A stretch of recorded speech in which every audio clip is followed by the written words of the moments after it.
The last ticket. It was supposed to be a joke. We were hiking through the Andes in central Chile, tracing an old trail that connected a series of forgotten mountain towns. The four of us, me, Martine, Diego, and Lara, had taken time off from school, hoping for a week of clean air, quiet views, and campfire food. We weren't looking for anything strange, but then we found the station. It wasn't on any of our maps. The path had bent away from our planned route, but the sun was high, and we were curious. We figured it was just another relic of a time long gone. The building was half collapsed, a single-story structure of chipped paint and weathered stone, with a rusted sign that read, Estación Alto Niebla. No date, no schedule, just a cracked wooden bench and a shattered window. Behind it, we found the tracks, or what was left of them. Rotted wood. Rusted rails twisted by time and erosion. They ended abruptly at the edge of a cliff, as if the mountain had swallowed them.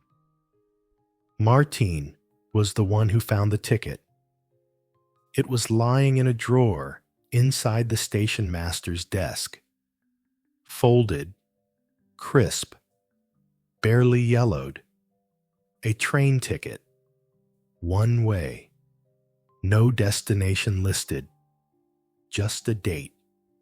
March 17th. Today. He laughed, held it up like a winning lottery number, and tucked it into his pocket. Guess I'm going somewhere, he joked. None of us thought much of it.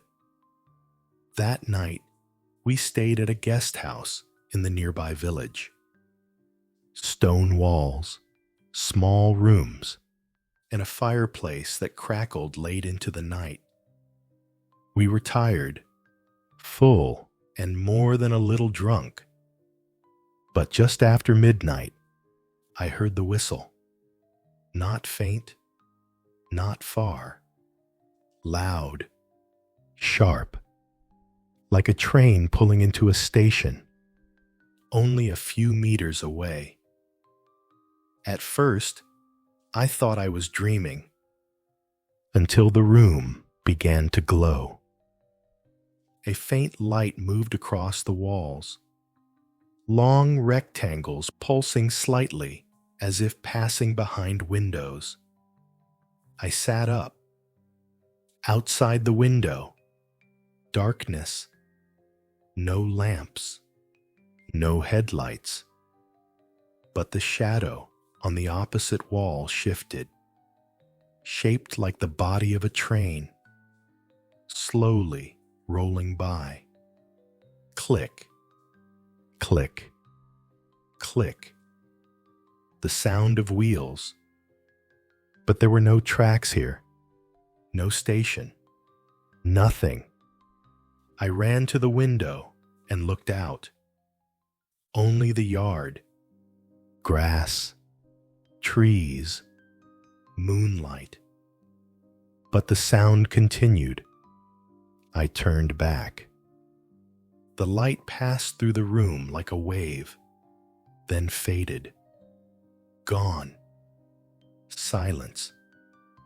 In the hallway, I heard someone else stir.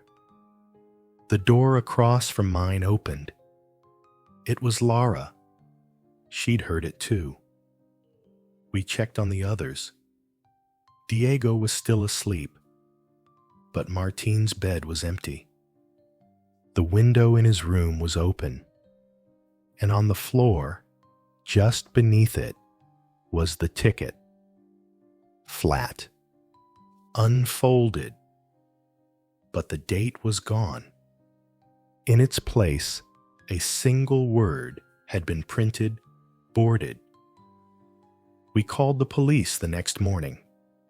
They searched the area, interviewed the locals. No one had seen Martine. No signs of struggle. No footprints beyond the edge of the guest house yard. Only the broken line of wild grass where the ticket had been found. We stayed 2 more days.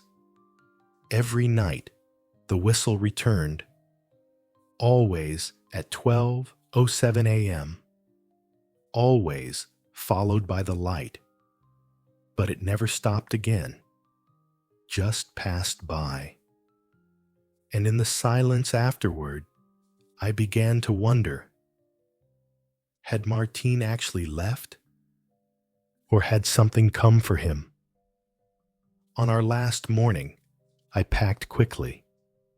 I wanted to be far from the mountains before dark. But when I picked up my jacket, something slipped out of the pocket. A ticket, identical, crisp, folded. I hadn't taken it. I hadn't touched Martine's. But there it was. Same print. Same blank destination. Same date. Only this time, the date wasn't March 17th. It was March 20th. Tomorrow. I burned it. Watch the flames curl its edges, blacken the ink.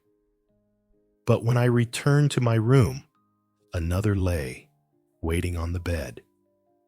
Untouched. Unburned. I haven't slept since. The train still comes every night. The light still passes by my walls. And I think I understand now. The train doesn't follow tracks. It follows names, one by one, ticket by ticket.